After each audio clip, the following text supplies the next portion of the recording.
Ser bem franca com a senhora, eu moro aqui. Mas não prefiro ficar junto com as minhas filhas, tal, porque mora tudo num quarto alugado. Eu me sinto mal, entendeu? Assim, de ficar incomodando. Nunca pensei na minha vida de parar aqui. Mas o meu dia a dia aqui não é muito bom, entendeu? Uma hora é briga, me empurro, me bate, entendeu? Mas eu entrego na mão de Deus. Quando vai chegando, eu vou pegando. Tem muitas coisas, tem muito material que é bom para utilizar, entendeu? A gente usa, leva para casa, faz sopa, leva para o pessoal da igreja. Nosso Manaus é rico. Só que a pessoa deve doar para as pessoas carentes e para se jogar fora, tio. Tem muito material que a gente precisa utilizar. Tem muita coisa, só o sarapido. Eu tento organizar dentro da feira, eu lavo aquelas vasilhas, não tem?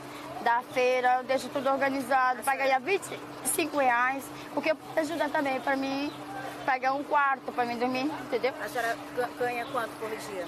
Aqui eu faturo o máximo 50, também 140, que eu ajudo, entendeu? Um ajudando o outro. E a senhora paga quanto no quarto? É para dormir 35, à noite, né? Isso só diária, todo dia. No ano passado estava cheio de fumaça? Demais, ninguém chegava mais ninguém aqui, nem o rio chegava, tia. E dava muita tosse? Como é que era? Demais, a gente podia respirar. Só aquela coisa. E aquela coisa de taco de vômito, dor de cabeça dentro dos meus olhos, tudo doía, tudo vinha, entendeu? Tudo por causa dessa fumaça. Agora, de onde que vinha, não sei. Tinha que estar pegando água lá do rio. E as pessoas sofrendo por causa de água e fora, mas ainda o pessoal lá de fora, que o pessoal vem pedir comida, pedir rancho, a gente já tentamos levar, vamos pela ponte, daquela na lama, porque ainda descarrega aqui as coisas do carregador, ontem. Tava lá embaixo, eu disse, meu Deus, a água tá sumindo. Deu medo? Deu, tia. Com medo de não ter água. Até aqui dentro da feira ficou 5 pinguins de água, sem energia, sem nada. Sem água, assim, não somos nada. Né? Comida também não somos nada. Agora, por que aconteceu isso? Porque a maior parte do povo, tia, das pessoas, não acredita mais em Deus. Não desaparece só meus olhos. Porque mesmo com aquela coisa assim, a senhora fica com falta de ar do mesmo jeito. Não tem como. Se a senhora pudesse falar para um desses prefeitos, o que a senhora pediria deles em relação a essas mulheres que vivem aqui, que trabalham aqui nessa área da cidade? Tia, a única coisa que eu quero, uma ajuda para nós, ter uma banquinha, sabe? De alguém como eles, assim, vem daqui, ó, para fornecer a gente, né? Fazer uma banquinha legal para a gente trabalhar. Como eu queria tanto que ele pudesse realizar o sonho da minha mãe, sabe? Eu queria ganhar uma casa. Eu perdi. Como a senhora acha que seria uma vida numa casa? Poxa, tia, acho que muita... Meu Deus, até eu passar mal, sabe? O maior sonho da minha vida é ganhar uma casa. Ganhei uma casa junto com a minha mãe. Minha mãe tem 77 anos. Essa senhora, daqui a pouco ela aparece aqui, que ela vem pegar mais coisa pra ela. Ah, desculpa só se eu tô abusando, se a senhora não, quiser tia, não, tá tudo bem. Pelo menos eu tô me desabafando, tô tirando tudo que eu tenho aqui dentro do meu peito, sabe? Que eu queria tanto falar com esse prefeito, governador, pra poder ajudar a gente, que a gente precisa muito de ajuda aqui, tia. É muita coisa, sabe? Você acaba de ouvir Nilza Pessoa, 47 anos, mãe de 2 filhas e avó de 2 netos. Trabalha com cata de alimentos descartados por feirantes, onde mantém sua subsistência por mais de 12 horas de trabalho no asfalto e no sol da Manaus Moderna, maior fonte e ponto de abastecimento do estado do Amazonas. Neste local, Nilza é testemunha e vítima da desestrutura da cidade e das consequências da crise climática. Eu sou Rosiane Carvalho e começa agora o exclusivo especial Eleições 2024 para debater negacionismo climático e a Prefeitura de Manaus. Bom, a gente tem informações preliminares a respeito desse tema e são muitas, né, relacionadas a Manaus. Os eventos extremos do clima assustam o país. Capital brasileira com maior extensão de floresta amazônica, Manaus é espelho do mundo de efeito das mudanças climáticas. A expectativa dos governos é que a seca severa se repita este ano, já que os níveis dos rios da bacia amazônica seguem em ritmo lento. Para se ter uma ideia, na última quinta-feira, o Rio Negro marcava 26,15 metros, quase o mesmo nível registrado no ano anterior, neste período, quando o rio teve a pior vazante da história. Nesse mesmo dia, em 2023, o sistema de monitoramento do Porto de Manaus marcava 27,89 metros, portanto, menos a marcação nesse mesmo período deste ano de 2024. A vazante, porém, não é um extremo climático isolado. Nos últimos 15 anos, além da segunda maior vazante no ano de 2010, Manaus também viveu 3 grandes cheias em 2012, 2021 e 2022. O desequilíbrio climático tem consequências. Entre os meses de setembro e outubro do ano passado, a densa fumaça voltou a nos dar sensação de falta de ar. A pior qualidade do ar foi registrada pelo Sistema Selva da Universidade do Estado do Amazonas no dia 12 de outubro. 499 materiais particulados por metro cúbico, 100 vezes acima do considerado ideal pela Organização Mundial da Saúde. A fumaça, conforme o Instituto de Pesquisas Ambientais, era principalmente trazida pelos ventos dos municípios da região metropolitana, como Altazes e Careiro Castanho, mas também haviam registros de queimadas em bairros, especialmente das zonas oeste e norte, para onde a cidade tem ampliado desordenadamente o território. Em 10 anos, entre 2013 e 2023, segundo o estudo do Instituto do Homem e do Meio Ambiente da Amazônia, o IMAZON, Manaus perdeu 29 quilômetros de floresta, o equivalente a 347 campos de futebol. E é também a segunda menos arborizada do Brasil, conforme estimativa do IBGE, com apenas uma em cada 4 casas com uma árvore próxima. Parte dessa perda de cobertura vegetal é resultado da especulação imobiliária e tem como causa o déficit habitacional. A Secretaria Municipal de Habitação e Assuntos Fundiários estima que a capital precisaria de mais de 119 mil moradias e, na busca de pôr um teto, tem quem se arrisque nas mais de 1.600 áreas de risco, onde 52 mil casas foram erguidas. As ocupações irregulares trazem consigo problemas de ordem social, ambiental, de saúde, dentre outros. Cortada por centenas de igarapés, Manaus tem o 7º pior desempenho no quesito cobertura de esgoto no último ranking do saneamento do Instituto Trata Brasil, que analisa as 100 cidades mais populosas do país. Na última década, a capital amazonense sempre ocupou uma das 10 piores colocações em relação ao saneamento. Atualmente, apenas 26% das casas possuem rede de esgoto e somente 21% da população conta com tratamento desses resíduos. O atual aterro sanitário também é um problema. Com quase 40 anos em atividade, o espaço nasceu como um lixão no ano de 1985. Foi só 2 décadas depois, em 2005, que o então prefeito Serafim Corrêa transformou o espaço chamado Aterro Ecológico. Com prazo de validade até 2021, o aterro teve a vida útil prolongada até 2028, após uma longa batalha judicial. Diariamente, uma média de 2,5 mil toneladas de lixo são recebidos no aterro. Esses são um dos ângulos, muitos ângulos, que está posto, e muitos outros, aliás, relacionados à questão climática, à condição de vida na cidade, e que a gente consegue perceber em vários ângulos como ele atinge a população nesse relato que nós trouxemos no início do programa. Professora Marilene, obrigada por estar aqui mais uma vez, professora Marilene Corrêa, que é para a gente uma autoridade, a madrinha do nosso programa Autoridade Amazônia. Quais são as soluções para a nossa cidade diante de um quadro desestruturado, né, de gestão, mas diante de um quadro que é mundial de crise climática?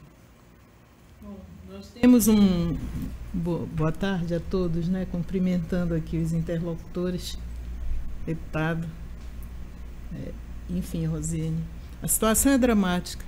Dramática do ponto de vista estruturante, no que diz respeito às medidas do governo, das municipalidades e até da sociedade civil. Dramática em relação ao contexto da Amazônia no Brasil e no mundo, quando há um clamor internacional pela proteção na Amazônia, mas, ao mesmo tempo, a circulação do capitalismo predatório nessa nova forma de agressividade aos povos, aos territórios, ao meio ambiente e, especialmente, aos tais chamados recursos, que são origem de muita riqueza, são acentuados, né?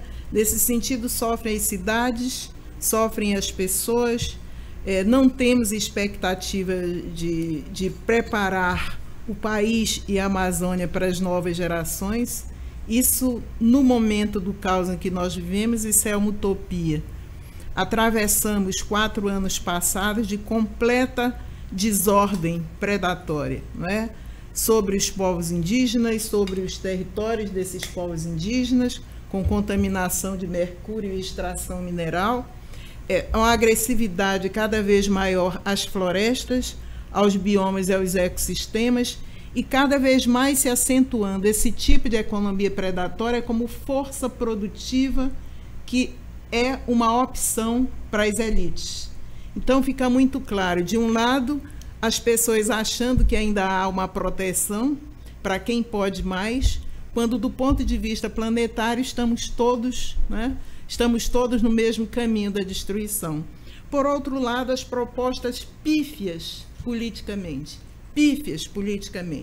Se a gente analisar os planos anteriores para o governo municipal, não tinha sequer um plano estruturante, ou seja, adote uma praça, veja se isso é política municipal. Vamos criar um selo de amigos da natureza, outra proposta. Vamos ver quais são as áreas onde a gente pode dizer que são áreas que a gente pode circular com baixo carbono. Olha, sinceramente, essa agenda que está sendo proposta pelos políticos, os que têm acesso ao poder legislativo e ao poder executivo, parece piada. O depoimento da cidadã, da Nilza, é um depoimento dramático. A Nilza não tem opções de cidadania. E mesmo o sonho dela não vai se realizar. Não vai se realizar porque mesmo que ela tenha uma casa, as condições do ambiente ecológico de produção da cidade não vão possibilitar que ela usufrua desse sonho, de que a habitação se torne um sonho possível para a maioria das populações, né? Às vezes é um problema a mais, um problema ecológico, um problema sanitário, um problema de saúde, um problema de convivência, um problema de segurança. Então, esta é a situação.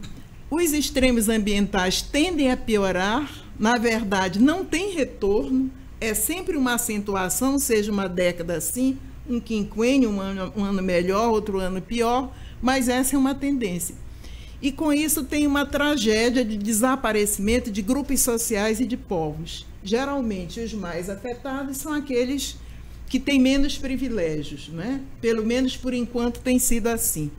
Mas, de algum modo, o desaparecimento de grupos sociais gera o desaparecimento geracional de algumas faixas etárias, os velhos e os jovens especialmente, gera o desaparecimento de etnias, isso aconteceu no México, aconteceu em outros lugares da América Latina, aconteceu na América Central, quando começaram a fazer canais, não é?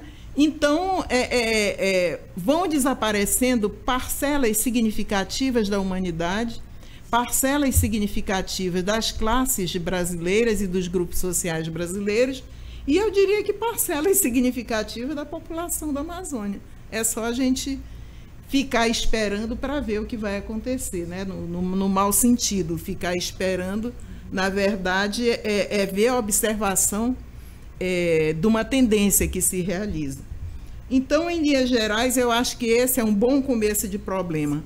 Políticas pífias, respostas precárias, um legislativo que fica amarrado na agenda do executivo, que tem muita incompetência nessa área, as ações estruturantes não acontecem e eu diria que parece que não tem voto, né? Esse tema não dá voto. Não dá voto. Esse eu acho que a gente poderia começar o debate por aí. É verdade. Esse é um tema que pouquíssimos políticos aqui da Amazônia têm interesse em falar. Quando a gente construiu o exclusivo, a temático, a gente pensou os temas porque a gente quer promover o debate, que é o diálogo, né? Então, um especialista, pessoas que vivem e compreendem isso a partir da sociedade, por isso a Marcivana está aqui, da Copime. E aí, quais desses pré-candidatos à prefeitura teriam mais interesse, diálogo, conteúdo para falar a respeito desse? E foi muito difícil, porque, na verdade, eu só consigo ver no deputado federal Amon algum interesse por esse tema, porque se interessou em participar da COP no ano passado, é relator de um importante projeto para a Amazônia e para os povos indígenas também. Mas é um vazio muito grande. E aí eu chamo agora o deputado federal Amon, pré-candidato à prefeitura, agradeço a presença e a disponibilidade de participar desse diálogo tão importante, né, antes que a gente seja tudo engolido por todas essas mudanças climáticas. Seja bem-vindo. Muito obrigado, Rosiane, muito obrigado, professora, muito obrigada, desculpa. A Marcilvana, desculpa. Muito obrigado a presença da Marcilvana e muito obrigado a toda a equipe aqui da Band News FM que nos acompanha nesse momento. Boa tarde a todos que nos acompanham também aí de casa ou do carro, enfim. Rosiane, com toda certeza esse é um tema que não desperta o interesse da maior parte dos políticos com mandato eletivo, seja no Congresso Nacional ou no governo do estado, nas prefeituras e assim por diante. É uma luta muito difícil na Câmara dos Deputados levantar essas pautas. Eu faço parte da Frente Parlamentar Ambientalista, lá eu coordeno o grupo de trabalho de empresas e o meu objetivo lá, dentro desse grupo de trabalho na Frente Parlamentar Ambientalista, que já é uma frente muito diminuta em relação... Obrigado. Em relação às outras frentes parlamentares, justamente fazer uma interlocução com o mercado, com as principais empresas do Brasil que seguem determinadas normas de compliance, como a Petrobras, como Natura, Coca-Cola e assim por diante, para que a gente possa avançar nas pautas ambientais dentro da Câmara dos Deputados sem ter aquela resistência que normalmente é oferecida por essas pessoas. As pautas, como por exemplo a do mercado de carbono, são pautas que evidentemente vão de encontro àquele que seria o interesse direto da maior parte das empresas. Quer dizer, quem é que vai querer produzir menos, emitir menos gases do efeito estufa se a sua eficiência, o seu pico máximo ali de eficiência numa indústria seria emitindo esses gases, né? Porém, há um interesse indireto de todas essas indústrias, de todas essas empresas ali grandes. Essas empresas focam no longo prazo. E no longo prazo, o que nós sabemos é que há um colapso iminente e praticamente inevitável do nosso meio ambiente no planeta Terra. A emergência climática é uma realidade e ela precisa ser enfrentada com seriedade pelos nossos políticos e também por toda a sociedade civil. E por isso, como relator de projetos como o Plano Nacional da Gestão Ambiental e Territorial Indígena, o PNGAT, que geralmente sofre ali com aquela questão da insegurança jurídica e por isso a necessidade de nós transformarmos em lei e não mais um decreto.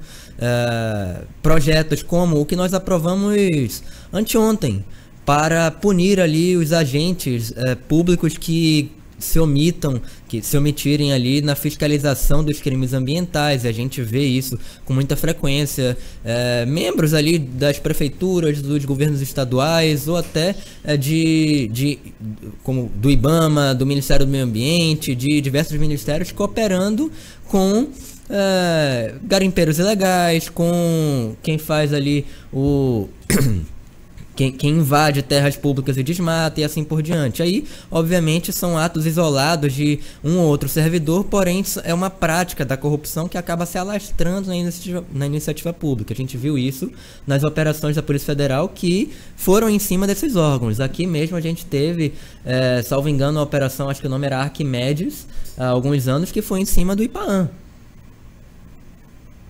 Sim, verdade. E é interessante essa memória desses problemas todos, que eles não estão exatamente dentro de Manaus, estão nesse entorno de Manaus, e a participação agora da Marcilvana. Por quê? Porque é cada vez mais necessário a gente parar de ter essa região metropolitana só como um nome, né? De pensar essa cidade como uma parte dessa região metropolitana, porque todas essas necessidades, todos esses problemas, queimadas, e a falta também de estrutura para o interior do estado, ela acaba atraindo essas pessoas a buscarem todo tipo de solução em Manaus, que não tem solução para a sua própria população. E eu vejo, por exemplo, que a Marcivana sendo uma coordenadora, a coordenação das organizações indígenas de Manaus e entorno, o quanto a gente precisa aprender com os indígenas, porque a organização pensa Manaus e os indígenas, porque sabe que eles estão nesse fluxo para Manaus e nessa origem deles também, nessa mobilidade, né, de cidades do entorno de Manaus, mas alguns também vindo do Alto Rio Negro,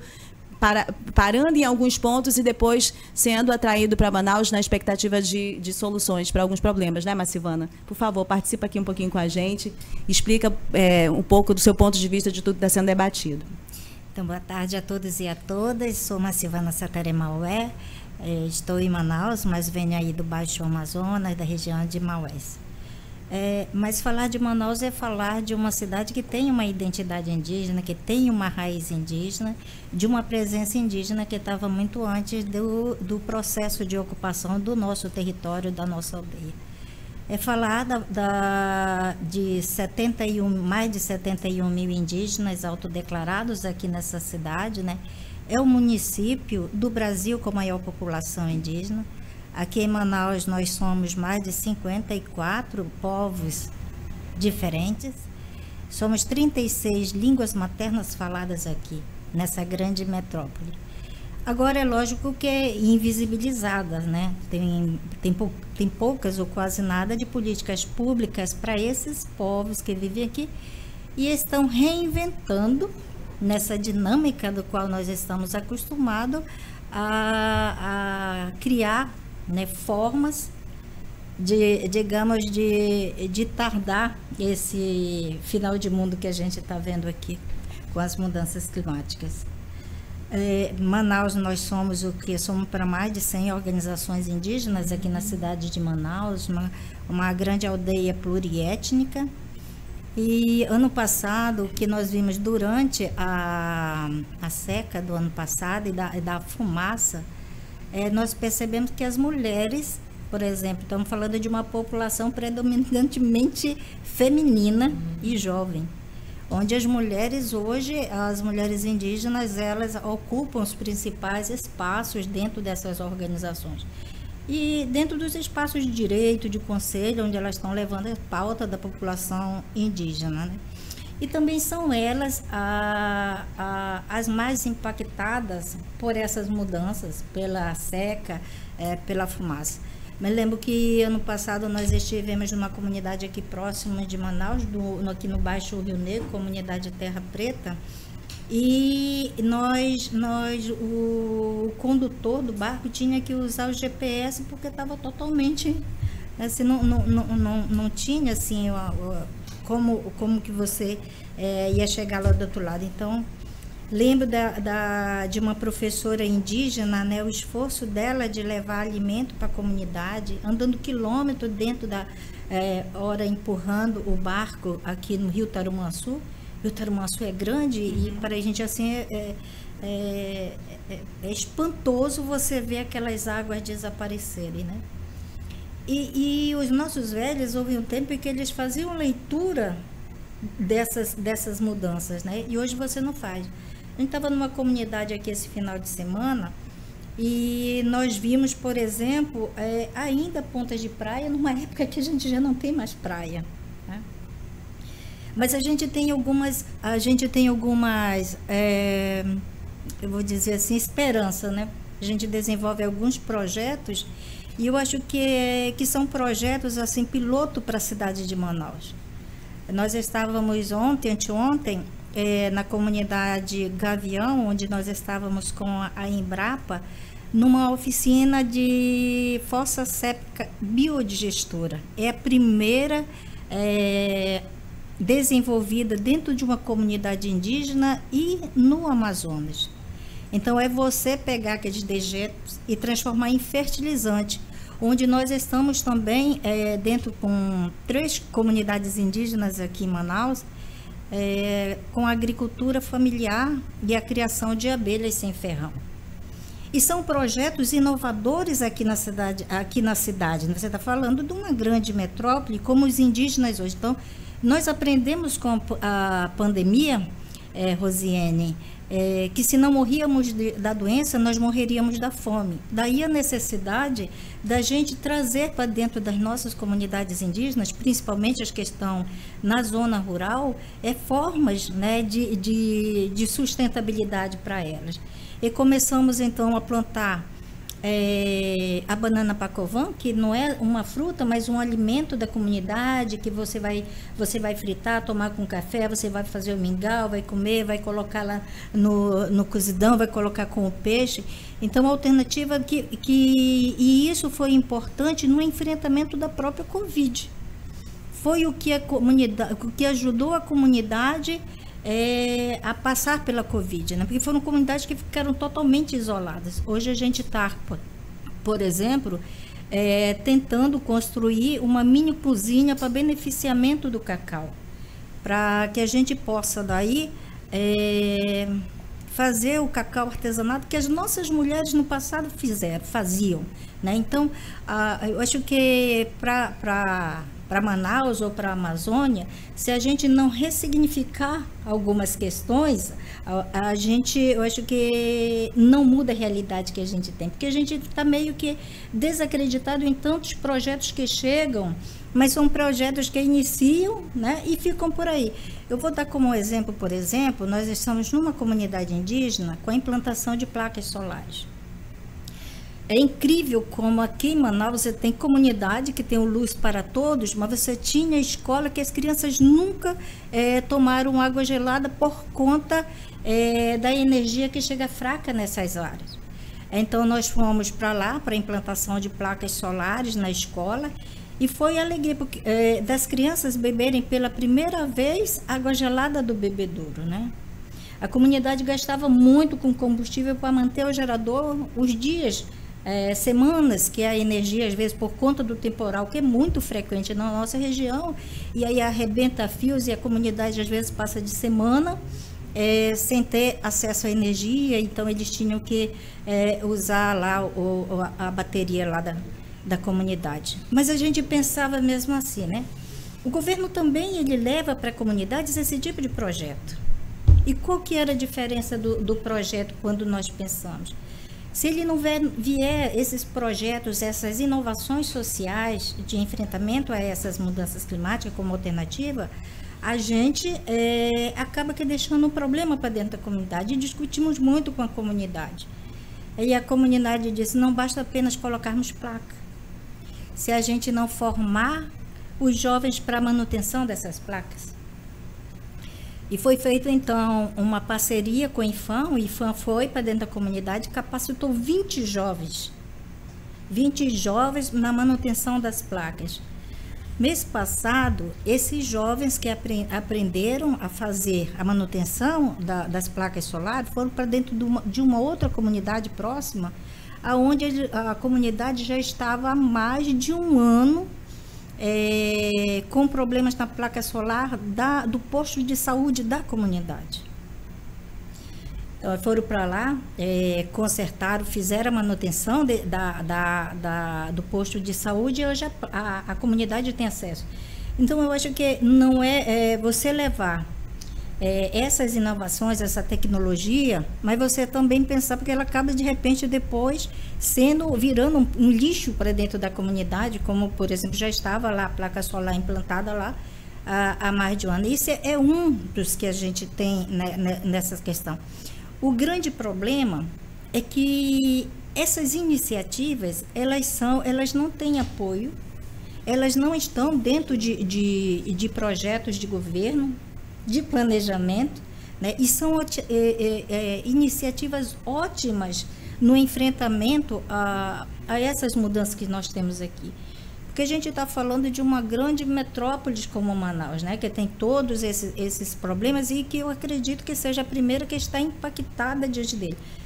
Porque aqui nós fomos os primeiros a vivenciar a pandemia. Nossos mais velhos morreram. Né? Muitas de nossas lideranças morreram aumentando, o mundo todo ouviu falar de subnotificações das mortes dos indígenas. Ainda tem essa realidade, a gente não sabe ainda, né, o impacto. Mas assim, né, e por conta dessas subnotificações também, Rosene, é que a nossa luta tem sido, por exemplo, da obrigatoriedade da identificação indígena nos atendimentos, nos postos de saúde. A gente só sai da invisibilidade e passa a ter números de fatos que falem da realidade, se esses sistemas eles reconhecerem. Então tivemos aí, hoje tem a obrigatoriedade dessa identificação indígena nas unidades de saúde, e nós tivemos também aí no mês passado o dia D, que foi a identificação das nossas crianças indígenas que estão nas escolas públicas, porque a gente precisa falar de dessas políticas para essas populações que são as mais vulneráveis. A gente tem aqui, a Copime fez um diagnóstico ano passado, em 2022 para 2023, e o nosso diagnóstico ele apontava aí que 35% das nossas crianças indígenas, elas vivem na pobreza, né? E mais aí 40% vivem na extrema pobreza. Então você tem um número altíssimo de crianças que vivem na vulnerabilidade social, e a gente está falando de uma cidade com presença de indígenas de todos os municípios do estado, assim como do Brasil, e nós temos que falar também sobre os indígenas que hoje, migrantes que estão aqui. Que direito essa cidade garante isso? Então, a nossa luta contra o Copime tem sido dizer, as populações ela têm direito à cidade, que tenha esse direito à cidade, que tenha o direito, mas esse direito ele perpassa pela questão do saneamento, pelo direito à moradia, por uma saúde diferenciada, por uma educação diferenciada. Essa cidade não pode esquecer que ela tem essas raízes indígenas, ela tem 36 línguas faladas, ela é muito rica culturalmente, a gente não consegue ver, né, presenciar, ver essa realidade. Muito bem. Olha, deputado Amon, eu acho que por esses 3 relatos da Nilza no início, com a sua própria vivência, tudo que ela vê naquele ponto que é tão simbólico em Manaus, que faz parte do centro, que é um outro debate que o senhor levantou nesse período, a da professora Marilene, que faz uma análise muito crítica a respeito das políticas públicas construídas de forma distorcida da realidade da região e da realidade das pessoas, né? E a Marcivana também trazendo esse relato da Copime, que enxerga a diversidade desses povos indígenas, e Manaus tem muito mais, né? Tem uma série de estrangeiros, né? De pessoas que vieram de outros países e que também estão aqui convivendo nessa cidade. Nós estamos muito além da Ponta Negra, né? Como é que a gente consegue, como é que o senhor enxerga todo esse contexto dessa nossa cidade, diante do que esses relatos todos nos trazem a respeito do contexto também dos problemas ambientais e climáticos? No sentido do que a Marcivana falou aqui sobre a falta de vontade política, nós temos aqui o projeto de lei número 2.442 de 2023, de minha autoria, que vem para estabelecer incentivos fiscais para a promoção da energia solar fotovoltaica, dentre outras coisas. Ele foi arquivado junto com outros projetos de lei, justamente porque não há interesse político na Câmara dos Deputados e na estrutura política do nosso país como um todo, nesse tipo de pauta, de energia sustentável, de arborização e assim por diante. Da minha parte, eu posso te dizer que sim. Mas é muito difícil chamar a atenção e utilizar as estratégias que nós temos para pressionar politicamente outros representantes para que eles apoiem essas iniciativas. Não adianta nada a gente ter uma voz isolada. E eu tenho certeza que, muito embora dentro da Câmara eu possa ser, às vezes, uma voz isolada, ou tenha ali outros aliados, mas nós somos uma minoria lá dentro, fora da Câmara nós podemos ser uma maioria. E aí eu proponho ali uma cooperação nesse sentido. O nosso gabinete está de portas abertas, tanto a professora quanto a Marcivana, para esse tipo de iniciativa. O meu mandato está à disposição. Nós somos sempre favoráveis às pautas ambientais, eu sempre trabalho de forma muito equilibrada essa questão entre a preservação ou conservação, melhor dizendo, do meio ambiente e da cultura e as questões políticas. Obviamente, às vezes a gente tem que eleger ali o que é prioridade, porque a gente não consegue avançar em todas as pautas, mas pelo menos em algumas é sim possível. Eu acho fundamental essa postura, porque os grupos focais que nós estamos vendo em toda a Amazônia Legal, com jovens de 15 a 19 anos e de 19 até 25 anos, eles têm uma percepção um pouco romântica da crise climática, como se ela fosse passar, como se atividades isoladas fossem resolver, como se isso não fosse sistêmico e que sempre estão fora deles, não estão no ambiente nem da casa deles, nem da cidade deles, não é? E nem, digamos assim, dos poderes mais próximos. Então, o que a gente percebe nesse tipo de atitude? Quase que uma cidadania fragmentada em relação ao que se pensa no meio ambiente. Os empresários pensam uma coisa, as forças do capital dizem que fazem uma coisa e fazem outra. O poder legislativo, na verdade, ainda não está totalmente concatenado para intervir enquanto poder mesmo nas políticas estruturantes, são eles que fazem as leis, são eles que regulam a sociedade, e, por outro lado, o poder executivo totalmente, como é que eu diria? Alheio. Mais do que alheio, eu acho que totalmente indiferente à problemática ambiental, não é? Porque o alheio dá a ideia de que ele possa ser informado pelo seu programa. Mas a indiferença é terrível, porque você, como autoridade pública, não se vê fazendo mal, não se vê defendendo um segmento que faz mal ao coletivo, não se sensibiliza com a problemática de 75% de pessoas na condição de pobreza de um determinado segmento originário da nossa população. E que essa população teria soluções viáveis, ecologicamente viáveis, para melhorar o ambiente da cidade. O problema, Marcivânia, é que não temos mais retorno. Essa que é a questão. O problema é de urgência.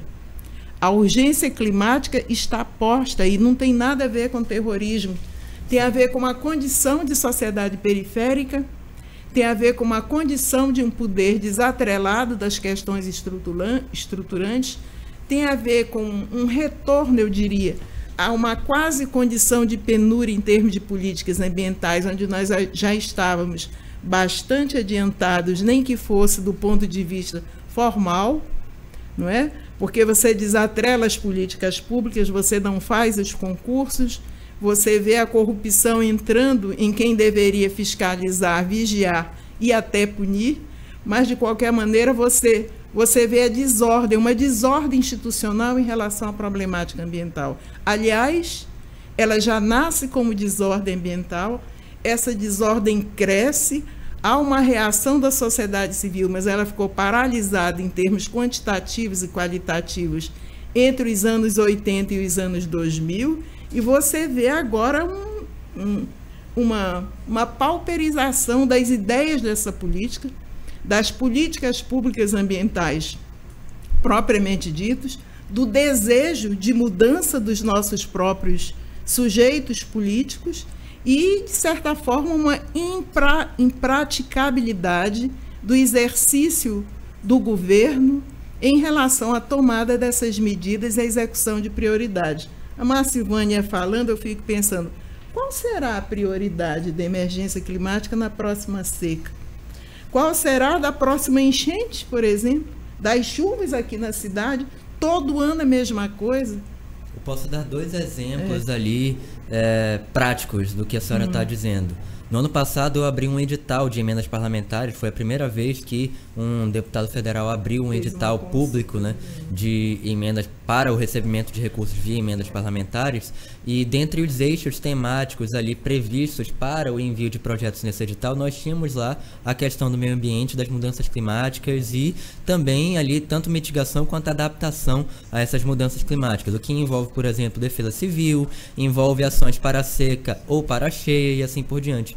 E nenhum órgão se deu ao trabalho de nos enviar ou de solicitar emendas para nenhum projeto, por exemplo, na área de defesa civil. Muito embora eu tenha aberto essa possibilidade, inclusive para a Prefeitura de Manaus, por exemplo, que sequer tem a rubrica orçamentária da defesa civil lá na lei orçamentária anual, pelo que a gente viu. E outro ponto foi numa audiência pública onde nós debatemos ali o desabamento de terras que aconteceu no Jorge Teixeira no ano passado, onde todo mundo apareceu, a ministra Marina, o ministro Valdez, o prefeito e assim por diante, e todo mundo prometeu alguma coisa. Mas mais de um ano depois, quase um ano e meio depois, aquelas casas continuam daquele jeito, o processo de vorsorocagem, de desmoronamento continua ocorrendo, as pessoas que moram no entorno continuam não tendo sido assistidas e assim por diante. E ao questionar o secretário de habitação do município durante essa audiência pública na Câmara Municipal, acho que isso tem uns 10 dias apenas, eu perguntei: qual é a lista? Você tem aí a lista de quais são as residências que vocês estão considerando incluir no programa? E ele disse: a lista não existe ainda. A lista não está pronta. Um ano e meio depois. Assim como um ano depois, a prefeitura ainda não se despertou para fazer um plano de ações climáticas. Muito embora tenham prometido também nessa ocasião. Acho que se trata de incompetência. Tem uma incompetência gerencial em relação à problemática ambiental. Ou seja, soma-se essa incompetência à indiferença, não é? E você vê o caos que é a problemática. Nós estamos ferrados. Cidade de Manaus. Olha, a professora falando da indiferença, a gente tem uma participação agora, a gente está favorecendo nessa versão do Exclusiva a participação de jornalistas e comunicadores da Rádio Difusora e da Band News Difusora. O Valdir Corrêa, no ano passado, depois de ver mais de um mês pegando fogo em Iranduba, fez um vídeo e disse: vocês não vão fazer nada? Ó, tá pegando faz um mês a gente está vendo essa fumaça ali, não vejo ninguém fiscalizar e fazer alguma coisa. E aí acabou que gerou uma repercussão pela força, né, da comunicação que tem o Valdir Corrêa. E ele veio participar hoje com uma pergunta também para a gente sobre esse tema. Vamos colocar no ar aqui a pergunta do Valdir Corrêa.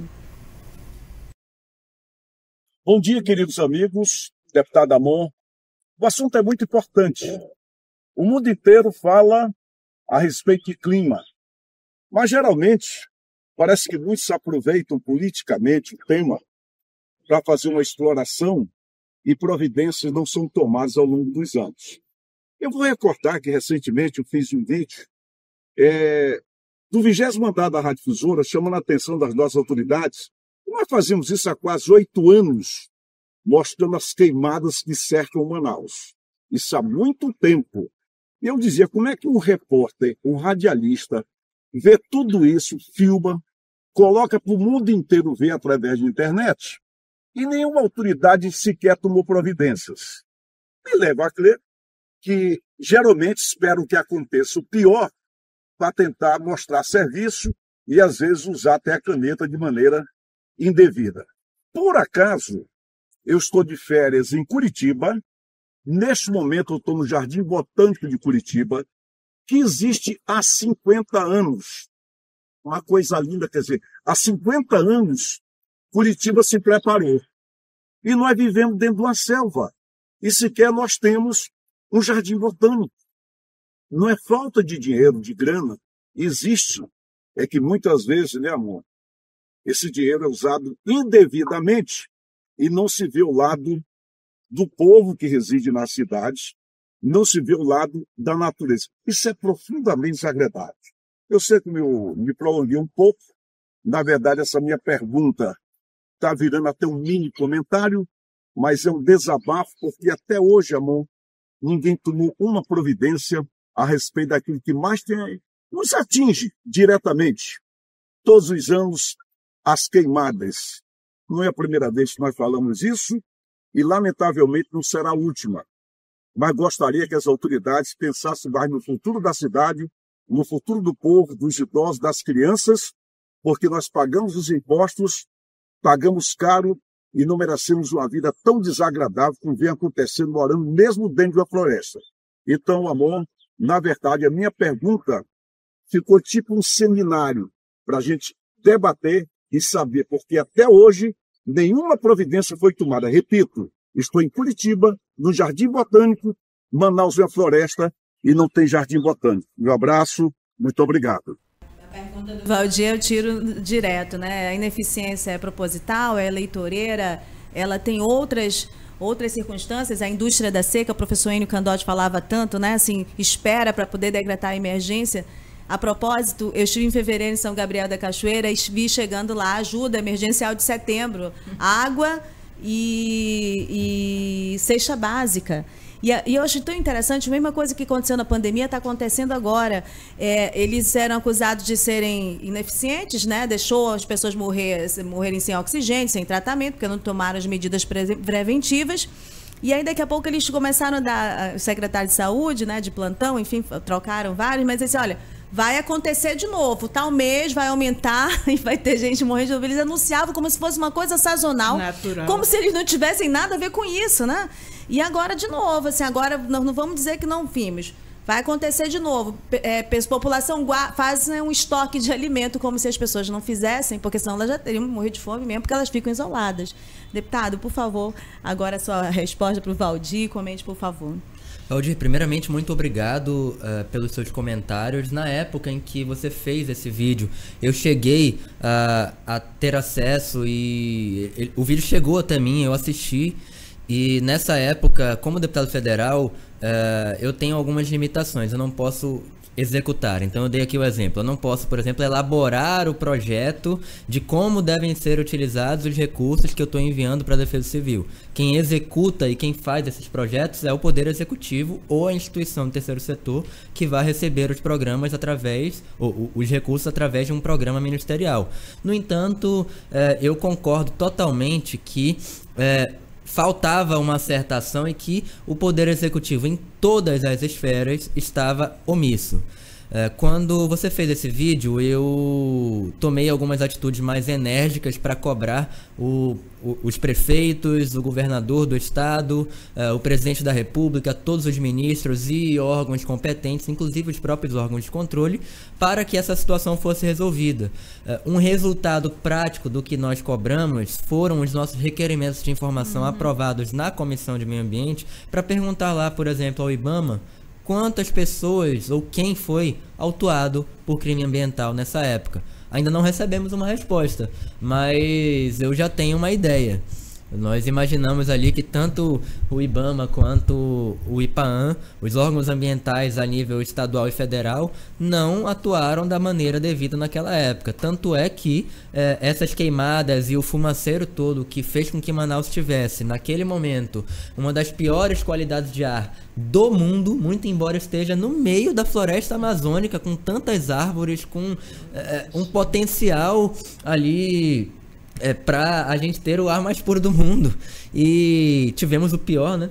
E nós desconfiamos ali que essas pessoas não foram autuadas, não foram punidas como deveriam. Esses incêndios florestais, essas queimadas, o desmatamento só parou quando o período de chuvas começou a voltar, e aí a gente teve ali a ação da natureza resolvendo o problema que o homem criou, né? É verdade. Olha, professora, a senhora quer comentar? Sim, pode porque falar. Eu vejo que nós temos desafios que vão sendo agregados a essa problemática ambiental que é terrível, né? Entre os desafios é a mudança da estrutura produtiva. E aí eu acho que os povos originários têm muito a que nos ensinar.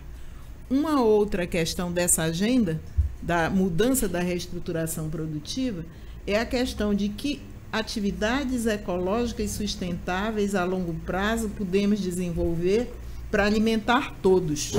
Dizem que a nossa única função diante desse desafio ambiental seria assegurar a sustentabilidade da alimentação no mundo. Se hoje ela não é sustentável, com essa produção enorme, você imagina em tempo de crise. Depois dessa reestruturação produtiva, a própria mudança nessa matriz energética. De que modo nós vamos sobreviver a sucessivos colapsos. Não se trata mais só do Linhão, uma árvore que caiu no Linhão aqui, do isolamento de Roraima ou de Manaus. Se trata de falta de energia em São Paulo. Dias seguidos, em todos os segmentos da classe média, da classe baixa, da classe alta. Isso significa que, na ordem dessa mudança, da reestruturação energética, nós não estamos sequer dando conta das demandas dessa urgência hoje, na contemporaneidade. Então, é um problema, né? É um problema de desafios que são articulados, que são concatenados e que desafiam a inteligência, mas eu acho que desafiam tanto quanto a inteligência científica, política, desafiam a informação, Rosiane. Eu não acredito que ainda existam pessoas que não relacionem essa problemática da pobreza, saneamento, à questão ambiental mais ampla. E elas, na verdade, elas existem, elas estão no comando das decisões. Exatamente, não é? Mas tem gente que não acredita, ou pelo menos produz essa desinformação. Se esse não é um tema central, e não é um tema central, a gente está pautando aqui, né, no Exclusiva nesse debate, mas se ele não é um tema central. Não é considerado como tal eles não estão, nos ambientes de decisão. Eles não estão tratando como um tema central, mas é completamente marginal. E ele é concatenado com várias outras áreas, né? Essa é a nossa grande questão, mas, infelizmente, como colocar essa questão na pauta dessas pessoas? Acho que tem uma conexão de várias participações, da própria sociedade, né? Mas, infelizmente, a massa que faz a maior pressão, ela vive de uma situação muito de desinformação, né? Desse controle que tem todo da mídia também. Há um problema também que é um desafio também para as próprias universidades. Eu penso que quem está salvando a lavoura... para as igrejas também, né? É outro problema. Né? As visões... Quem está salvando a lavoura é o movimento indígena, buscando essa pauta e nos forçando a falar delas, né? E o Papa Francisco. Né? Rosiane, a gente está falando, por exemplo, para nós, assim, até meio que surreal a gente falar sobre Manaus, uma cidade rodeada pelos maiores rios do mundo, e sua população não ter acesso a essa água potável, né? O fato dela estar rodeada de água não significa que a população tenha acesso a essa água potável. E a gente vê muito isso nas comunidades da zona rural, né? A dificuldade que se tem hoje, porque o rio ele se tornou impróprio para consumo. Até muitas vezes para você tomar banho, para você fazer a comida. Eu me lembro que criança, a gente entrava na canoa, um pouquinho mais lá dentro do rio, se pegava água limpa, se tomava, se fazia. Hoje está impróprio. E você está falando, por exemplo, de comunidades que estão clamando aí para que se construa um poço artesiano. Qual a dificuldade, por exemplo, de levar essa água se nós vivemos numa região rica em água? E a população está morrendo de sede, né? Então a gente sente muito essa necessidade dos poços artesianos. A gente vai juntando e vai formando parcerias e vai vendo viabilidade para que essas comunidades ela tenham. E você está falando de água muitas vezes consumida, que mais lá na frente você tem o inchamento dentro do próprio atendimento da saúde, as pessoas estão mais doentes, né? Então você tem até mesmo em relação à própria o alimento que se produz. Então a gente está falando sobre essas questões a gente não consegue imaginar isso, que o governo pelo menos poderia aqui em Manaus garantir esse direito às populações que estão na zona rural o acesso a uma água potável. Aqui em Manaus, quem pode, compra aí a água, né, um garrafão de água por 10, 15 reais, compra e vai tomando. Mas a maioria da nossa população, a gente está falando aí de milhões, não tem acesso a essa água. Não tem. Faltou água potável no Puraquequara, aqui nas nossas vistas, e as pessoas estavam com esse problema durante a seca. A Nilza, ela tem muito mais informação do que muito político. No relato dela, ela viu as pessoas que vinham se juntar a esse ponto de busca de alimentos. Assim, as pessoas vinham de lá também com fome. Faltou água. Ela é uma pessoa que não tem acesso a essa água potável, é uma pessoa que está no maior ponto de abastecimento da região, e ela tira do lixo, né, da cata do lixo, do que está sendo descartado, o alimento para ela, para a família, e para vender, para ver se consegue o dinheiro do dia para pagar o aluguel, para dormir num local seguro, né? E a gente está falando que vamos ter aí uma estiagem histórica. Essas populações vão ficar sem acesso à água, que é um direito universal a elas, as crianças, as mulheres que são impactadas, as crianças, os idosos que estão aí, né? A gente fala de comunidade que você às vezes leva 15 minutos, meia hora para chegar lá, e com a seca você passa a ter às vezes até 4 horas para chegar à comunidade, né? Então, é de se pensar uma política, mas essa política, eu acredito, essa questão do reenvio de repasse de recursos, ela não será eficaz enquanto for pensada de cima para baixo. Ela tem que ser pensada a partir da base, porque se nós temos desafio, quem tem a solução é a base. É quem mora ali, quem vivencia esses problemas. São eles que têm a solução. E a gente fala mesmo, a solução, né, ou o enfrentamento às mudanças climáticas está lá. Nós estamos desenvolvendo na base. Ela está invisibilizada. Deputado Amon. O senhor, o comentário a respeito dessas colocações todas da resolução que vem da base, que não é escutada, e essas emendas que vêm de cima para baixo, que é o que é... Essa questão das emendas que vêm de cima para baixo, nós tentamos quebrar esse raciocínio no nosso mandato. Então, eu tenho ali recursos que dizem respeito a compromissos de campanha que foram assumidos, que foram registrados em cartório, só que todos esses recursos, eles foram enviados ali para órgãos públicos como a Defensoria Pública do Estado. Inclusive, eu fui o deputado federal que mais destinou recursos para a Defensoria Pública em todo o Brasil. Esses recursos serão aplicados ali na forma de ações de cidadania que trarão justamente esses direitos que deveriam ser prestados, deveriam ser servidos à população em geral, mas que não o são. E através de mecanismos como o edital de emendas que nós lançamos, nós esperamos quebrar ali esse raciocínio das emendas que são impostas de cima para baixo. Um modelo participativo em Manaus, conversando com os povos do entorno, o que o senhor pensa a esse respeito? Assim, com certeza. Quando a gente analisa ali o porquê Manaus hoje... É um modelo, né? Não existe. Mais ou menos. Na verdade, ele já existe, mas infelizmente não é cumprido. Nós temos ali esse modelo participativo no Poder Executivo em todas as áreas. Nós temos os conselhos de saúde, tanto municipais quanto estaduais, os conselhos de segurança e também os conselhos de cidadania e de assistência social. Mas esses conselhos, essas instituições, esses mecanismos foram todos desvirtuados pelo poder político, a ponto de você preencher ali com indicações de cargos políticos que têm justamente por objetivo não exercer a sua função, que é para não prejudicar o gestor que está sentado na cadeira atualmente. Eu proponho ali uma democratização do acesso a esses cargos, uma publicidade e políticas radicais de transparência para que a gente não tenha ali isso ocorrendo. A eleição de boa parte desses conselhos ocorre ali de forma assíncrona em relação à eleição do Poder Executivo. Então, se a gente conseguir quebrar esse raciocínio, trazer transparência para esse processo ali de escolha dos representantes dos conselhos comunitários, a gente vai dar um passo adiante na tentativa ali de fazer com que as políticas públicas deixem de ser políticas de governo e passem a ser políticas de Estado, que elas perdurariam por mais do que um mandato de prefeito, passariam para o mandato seguinte e assim por diante, né?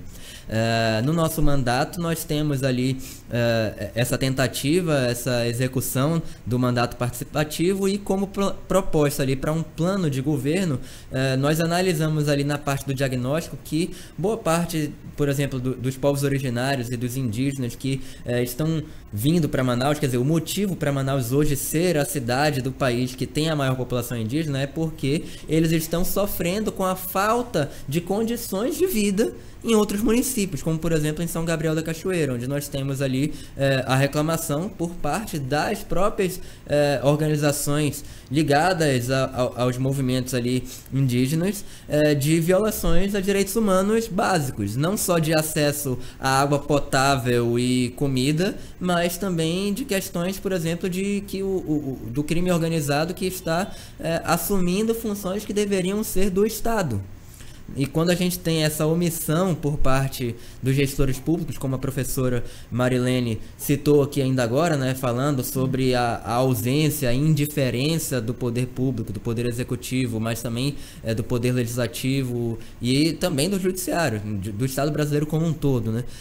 Nesses casos, a gente tem esse tipo de coisa. Então, o que nós queremos no nosso plano de governo? É que essas pessoas que vieram de outros municípios em busca de condições melhores sejam tratadas como cidadãos que são, não só como povos originários e indígenas que dependem ali da FUNAI e das políticas indigenistas para ter acesso a esses direitos. Eles também são cidadãos de Manaus e merecem ter acesso aos serviços públicos. Não é só o Distrito de Saúde Indígena que deve prestar o fornecimento, o serviço de saúde. É também o município, através das unidades básicas de saúde, das unidades de saúde da família. Não é só o governo federal, através das suas instituições, que deve fornecer serviços básicos a essas pessoas, mas também o município e também o Estado. E aí, por isso, no nosso plano de governo, nós levamos isso em consideração e estudamos, por exemplo, as formas que nós poderíamos utilizar para viabilizar esses serviços públicos que hoje não são prestados pelo município em áreas como, por exemplo, o que eu citei, que é o Parque das Tribos. O Parque das Tribos, se você pegar lá o mapa da Defesa Civil do Estado do Amazonas, de áreas de risco, você vai ver que, muito embora a maior parte do Parque das Tribos, ali onde fica o pinzinho no mapa, não seja uma área de risco, ela está toda cercada de áreas de risco, o que impõe um isolamento dessa comunidade em períodos de cheia ou de seca, porque a gente tem ali uma dificuldade de acesso quando ocorre algum fenômeno natural, como uma tempestade muito forte ou uma seca muito forte também.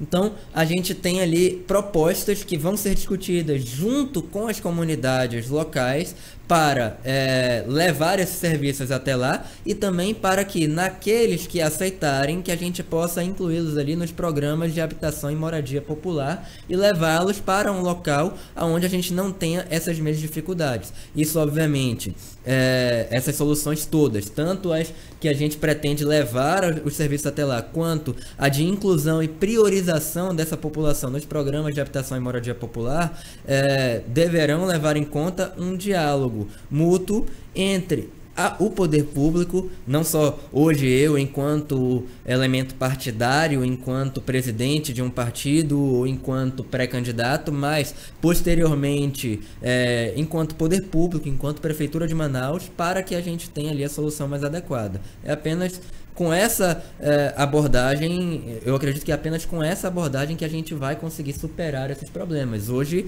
o poder público considera como se eles não fossem nem cidadãos de Manaus, né? Empurra lá, realmente a FUNAI tem que tratar. Não é só a FUNAI, não. É a Prefeitura de Manaus, sim. É o governo do Estado, sim. Essas pessoas têm direitos, eles são cidadãos. São cidadãos brasileiros, são cidadãos amazonenses, são cidadãos de Manaus também, morando aqui. Muito bem. Olha, professor, eu falei que o tempo ia correr e a gente queria favorecer também a última participação, que é uma repórter do Observatório do Clima, que é uma organização muito importante de referência e levantou muitos dados a respeito de Manaus também, mas acaba virando de referência de fiscalização, de denúncias e de monitoramento a respeito das questões climáticas. Então, vamos ouvir aqui a jornalista, deixa eu pegar o nome, Priscila Pacheco, jornalista do Observatório do Clima. Olá, meu nome é Priscila Pacheco, sou jornalista e trabalho no Observatório do Clima. Bom, os impactos das mudanças climáticas na Amazônia já são evidentes. Temos cheias anormais, secas extremas e neste cenário está Manaus, que inclusive é um município que está entre os prioritários no setor de gestão de riscos e desastres do Plano Clima do governo federal. Há um ano, a Prefeitura de Manaus anunciou parcerias para começar a produção do plano de emergência climática. O documento ainda não está pronto, o que significa que a próxima gestão pode receber algo com ações bem iniciais ou com coisas só no papel, até mesmo ter que terminar o documento. Neste cenário, a minha questão é, se eleito, como o senhor pretende implementar um plano de ações climáticas? O que a população poderá cobrá-lo sobre isso depois de um ano de mandato, por exemplo?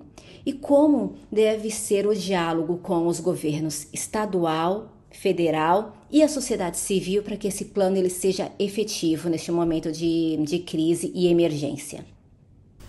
O Plano de Ação Climática de Manaus deve abordar ali tanto a mitigação quanto a adaptação às mudanças climáticas. Se por um lado é preciso investir em políticas públicas, por exemplo, de arborização na cidade e de realocação de moradias, Manaus hoje é uma cidade de muitos índices negativos, de muitas contradições. Ela está no meio da floresta amazônica e ao mesmo tempo é a segunda menos arborizada de todo o Brasil.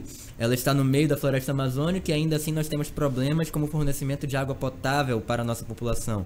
Então esse plano ele deve compreender a mitigação e a adaptação. Na parte, tanto na parte da mitigação quanto na adaptação, o que nós pretendemos é, primeiro, rever os critérios do contrato da concessionária de água e esgoto, que não está atendendo às demandas com a velocidade e eficiência necessária, ali que nós consideramos necessária, tendo em vista que esse contrato e essas metas foram elaboradas num momento em que não se pensava nas mudanças climáticas e nesses fatores com tanta frequência quanto hoje. Ou seja, as metas para o fornecimento de água potável, para o próprio plano ali de obras e de intervenções na área de saneamento e na área do fornecimento de água potável, ele não previu essas necessidades de mudança e de realocação de parte da nossa população. Adaptar às mudanças climáticas quer dizer isso, quer dizer que nós realizamos um estudo e percebemos ali que em determinadas regiões da cidade é inviável que nos próximos 10, 15, 20 anos que a gente tenha uma vida da forma como ela ocorre hoje. A gente vai precisar realocar essas pessoas para outros locais ali que não tenham a mesma incidência, o mesmo risco ali, por exemplo, de desabamento e deslizamento de terras. E aí, esse plano e esse contrato com a concessionária de água e esgoto deve compreender essa noção. Da mesma forma, nós temos ali não só o fornecimento de água e esgoto, mas questões como a defesa civil. Hoje a defesa civil, como eu falei anteriormente, ela foi transferida ali de secretaria quando criaram a chamada SEMSEG, que poderia ser lida como Sem Segurança, mas é Secretaria Municipal de Segurança Pública. E eles colocaram lá dentro, como um braço dessa Secretaria de Segurança Pública, a defesa civil. Não tendo no orçamento para 2024, na lei orçamentária anual que foi votada no ano passado, sequer a rubrica da defesa civil. Então, é preciso reestruturar completamente a defesa civil do município e unir alguns serviços de resgate que devem compreender uma cooperação entre secretarias. Entre a Secretaria Municipal de Saúde e a Defesa Civil. Como, por exemplo, que nós temos no estado de São Paulo e na Prefeitura de São Paulo, que é o resgate pela modalidade aérea. Já passou da hora de nós termos ali a possibilidade do aluguel de pelo menos uma aeronave por parte da Prefeitura de Manaus para que a gente tenha o resgate aéreo em casos de desastres como os que ocorreram anteriormente. E a gente não fique dependendo do empréstimo de aeronaves, seja da Força Aérea Brasileira ou de outros órgãos como a Secretaria de Segurança Pública do Governo do Estado. O município recebe verbas federais para isso. O SAMU, o Serviço de Atendimento Móvel de Urgência, é um programa ali em parceria com o governo federal, e se o município estiver disposto a arcar com pelo menos parte do custo para o aluguel de uma aeronave para ter o resgate aéreo, é plenamente possível que, com o devido diálogo com o governo federal, eles possam entrar com outra parte. Aí, esse ônus não tem que ficar só para o município, mas a gente depende de uma boa vontade e de uma capacidade de visão e de iniciativa por parte dos nossos gestores públicos, que precisam buscar a elaboração adequada desses planos e a proposição deles para o governo federal e para o governo estadual, através dessas parcerias. Permanentes, diga-se de passagem. São detalhes muito importantes que fariam toda a diferença aqui em todas essas exposições. E o alerta da Priscila é fundamental. Nós não temos um planejamento básico e é possível que o próximo gestor, ou o mesmo, se reeleito, inicie do zero praticamente, né, professor? Olha, a gente vai, só para avisar que nós vamos para a última rodada, que está muito bom o papo, mas sabia que ia prolongar e eu quero respeitar a agenda de vocês, né? E só para dizer que na fala eu também lembrei do Amazonino. A senhora lembrou também, na nossa conversa, é impossível não lembrar quando há um transtorno para a população, né? Há risco de desabamento, de morte, ele vai lá para conversar, vamos sair daqui, e ela não tem para onde sair e diz que não vai, né? E ele diz, então morra. Pois mas aí viria um prefeito jovem não é? Quem sabe o Amon vai ser essa criatura e vai dizer: eu desaproprio áreas fundamentais da cidade para fazer a realocação da população. Esse é o correto. Desaproprio, faço casas com todas as condições, indenizo e resolvo entre aspas, porque ele sabe que se o plano é de mitigação e o plano é de adaptação, ele está se adaptando também para criando estruturas para médio e longo prazo da cidade. Se senão a cidade não vai sobreviver. Pois não, deputado. Se puder complementar quanto à pergunta da Adriana, correto? Sim, Priscila. Priscila. Esse plano envolve também, eu queria destacar aqui a importância, que a senhora falou anteriormente, de algumas ações pontuais que, muito embora não sirvam para a resolução do problema de forma definitiva, elas têm uma função social ali de trazer, funcionam até como uma forma de educação ambiental. A gente traz ali esse problema para o dia a dia da população através de ações pontuais. Educação ambiental que seria prioridade. Exatamente. Aqui de Manaus, que é o que nós tentamos fazer. Essas ações pontuais, elas fazem parte de um programa maior que envolve esse raciocínio da educação ambiental. Então, quando a gente traz voluntários, por exemplo, para ações pontuais, como a do Projeto Galho Forte, onde a gente realiza ali a coleta do lixo em áreas onde a prefeitura se omite, o nosso objetivo também é atuar na área da educação ambiental e fazer com que nós tenhamos pessoas cada vez mais capacitadas e conscientes da importância de se cobrar a Prefeitura de Manaus, o Governo do Estado, o Governo Federal, para a conservação e preservação ambiental. E, complementando ainda a resposta quanto à pergunta da Priscila, quanto ao que eu faria para as mudanças climáticas, outra questão diz respeito à infraestrutura, não só a arborização, né, mas a infraestrutura urbana. Ela também precisa ser adaptada para as mudanças climáticas. Hoje nós temos ali, por exemplo, sistemas de escoamento de água da chuva, que compreendem uma tecnologia do século passado, que são esses canos, essa tubulação toda. É retrasado. Os ingleses foram que inovaram a última vez, né, professora? Sim. E dos séculos passados, melhor dizendo, e que não foi pensada para essa variação tão grande no volume de água. Ora a gente tem chuva nenhuma caindo, uma estiagem, uma seca muito grande, ora a gente tem pontualmente chuvas caindo de uma vez só. A gente tem uma média ali de precipitação de aproximadamente uns 2.300 milímetros por ano aqui na nossa região, segundo os órgãos oficiais, o Instituto Brasileiro de Meteorologia, por exemplo, e que mostram que, com a incidência das mudanças climáticas, muito embora a média anual não seja tão alterada, ou possa ser alterada, mas não tenha sido alterada ainda com uma frequência tão grande, a frequência com que essas chuvas caem, a frequência dessa precipitação é muito imprevisível, o que faz com que a gente tenha uma precipitação pontual com um grande volume de chuva em certas épocas do ano e um volume muito baixo de chuva em outras. E aí a nossa tubulação, nosso sistema de escoamento de água da chuva não está preparado para essas grandes precipitações, porque ele foi pensado para um período, para o antigo normal, que seria a chuva cair um pouquinho de cada vez ao longo do ano e não muito de uma vez só. E aí a gente tem importado conceitos ali de outras cidades, como por exemplo de algumas cidades da China, que é o conceito das cidades esponja, onde a gente troca ali essa impermeabilização do solo, esse calçamento, por outros materiais que permitem a absorção dessa água. Acho que Curitiba tem isso, né? Isso, também algumas praças de maneira muito mais eficiente. Isso essa política pública ali de impermeabilização do solo, ou de permeabilização do solo nesse caso, e das cidades esponja, é prevista e é uma das coisas que nós abordamos ali no nosso plano preliminar de governo e de intervenções para a cidade de Manaus. Muito bem. Eu vou voltar aqui para a gente, as considerações finais. Nós estou informada que a gente está 1h20 no ar já. A professora, vou começar pela Marcivana, que estamos já com saudade da voz dela. Na sequência, a professora Marilene e depois o deputado Amuno. Nós vivemos um momento de êxodo de pessoas migrantes das mudanças climáticas, né? A gente traz aqui presente, por exemplo, o quanto ela tem expulsado, né, as pessoas dos seus territórios, falando dos próprios parentes indígenas venezuelanos, né? Que contam aí, por que você está no Brasil, por que você está aqui em Manaus? Estou aqui porque quando vem a cheia, a cidade manda um monte de lixo para dentro dos nossos territórios, dos nossos roçados. Polui tudo, torna o nosso alimento impróprio para consumo. Por isso nós estamos aqui.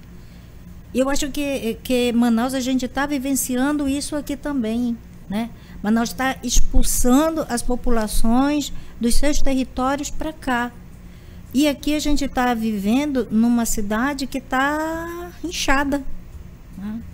Uma cidade que não tem condições, não proporciona saúde para atendimento de todos, porque a população de Manaus está doente, né? E isso em todos os sentidos. Então, acho que ter o cuidado com os rios, com a natureza, né? Na cultura do meu povo Sateré-Maué, nós acreditamos que não há divisão entre os seres, né? Nós somos natureza, nós somos pessoas. Então, a gente precisa, eu acho que o olhar de quem for gestar, fazer a gestão da cidade de Manaus, tem que ter esse olhar e esse cuidado. Não há essa divisão, né? O esgoto de Manaus que vai para dentro dos rios, ele vai poluir o rio, que vai voltar, que vai inchar os hospitais, né? Que vai inchar tudo. Então, acho que é sobre isso que a gente tem que discutir, o quanto essa mudança climática ela nos afeta, né? E não afeta só as populações indígenas, não, né? Dizer que afeta todos nós, até aquele que mora lá dentro está lá no condomínio, no mais alto ali, afeta ele também. Vai afetar a geração dele. Então, acho que o compromisso do gestor tem que ser a partir desse olhar, né? Dessa sensibilidade, numa cidade como Manaus, que centraliza, né? Que centraliza aí 90% de tudo, dos principais serviços públicos, está aqui centralizado, né? Às vezes você está no município aqui próximo, você não tem lá um raio-x para bater, não faz uma tomografia, tem que vir para Manaus, todo mundo vem para Manaus e vem... Para não fazer também, né? Porque o serviço está muito ruim. Até fazer uma tomografia tem que vir para cá e tudo isso vai ficando, e você tem uma fila de espera enorme que você vem, você acaba ficando um ano e muitas vezes você volta não. Então, eu acho que é entender essa diversidade pluricultural que Manaus tem. Manaus não é só um povo, Manaus são vários povos, né? A Amazônia não é só uma, a Amazônia são várias Amazônias com suas especificidades. Muito bem. Professora Marilene, obrigada por sua generosidade, disponibilidade, está sempre aqui com a gente quando a gente convida. Mais o deputado, né? Pré-candidato. Vamos fazer uma segunda rodada? Prefeito, veja só, eu imagino ele desapropriando esses imóveis aqui do centro da cidade, que não tem utilidade nenhuma, são só para gerar renda para alguns, são muitos, são milhares, enchendo a cidade de parques aqui, não é? E esses imóveis ou desapropriados ou tendo uma outra utilidade pública. O reordenamento da cidade como uma medida de adaptabilidade à mudança climática, eu acho que é um grande gol para qualquer gestor que chegue ao poder, não é? Ou seja, fazer essa adaptabilidade que implica uma nova forma de urbanização, que implica não só um deslocamento, como uma realocação prioritária para determinadas populações, limitar, por exemplo, no nosso entorno o número, a expansão demográfica nas várzeas e nas áreas nas beiras dos rios, porque não é possível. O Canadá é 3,5 vezes maior do que o Brasil, tem áreas de proteção muito maiores do que a nossa, e há solução para tudo. Essa ideia de colocar o transporte aéreo evita o crescimento de estrada, evita o desmatamento, faz com que o atendimento seja mais preciso, é uma solução nesses grandes países, de grandes territórios, de grandes espaços, como no caso da floresta. Uma mulher pode ser pega num avião no interior para vir fazer mamografia aqui. Você não precisa transportar a estrutura da cidade para a floresta, contanto que você dê acesso à população dela usar a política pública e usar da melhor forma, usar da forma mais consequente possível, né? Não criando novos problemas. Não criando novos problemas, mas ainda acho que nós precisamos muito de ampliar a compreensão da população sobre a natureza de uma gestão da cidade com vistas aos impactos climáticos, com vista a essa grande transição, com vista ao abastecimento da cidade, com vista às condições de habitabilidade da população, com vista à execução das políticas públicas, porque, olha, Marcivânia, numa urgência climática, sequer as políticas públicas podem ser mobilizadas da mesma maneira. Qual é o segundo plano? Qual é o plano B? O que é que nós vamos fazer se todo mundo encher de fumaça durante 15 dias seguidos em Manaus de novo? E se a fumaça intensificar? Foram 3 meses. Sim, mas num determinado padrão, mesmo com a qualidade do ar. E se piorar a qualidade do ar? O que é que nós vamos fazer? Nem vento aqui tem para dissipar a fumaça. Né? Com essas condições que nós temos no trópico úmido. Qual seria a política apropriada no trópico úmido para a mudança climática? Eu acho que é a grande questão essa que está posta, né? A todos, a nos mobilizar a todos, né? Com isso, eu acredito que uma disseminação dos dados, uma disseminação das medidas possíveis e uma disseminação de que essa ausência de decisão de determinados mecanismos governamentais tem a ver com o voto. Sabe, uma campanha só disso, mesmo dos não candidatos, seria a nossa parte da sociedade civil, né? Nós já estaríamos fazendo muito. Muito bem, professora Marilene. Agora, deputado Amon, suas considerações finais. Sobre essa questão, Manaus está localizada ali numa região tropical, tem um clima tropical e como exatamente, como cidade que fica ali na margem equatorial, nós temos uma incidência solar que flutua em torno de 2.400 a 3.000 horas por ano, o que faz com que nós sejamos uma das cidades com a maior incidência solar no planeta Terra.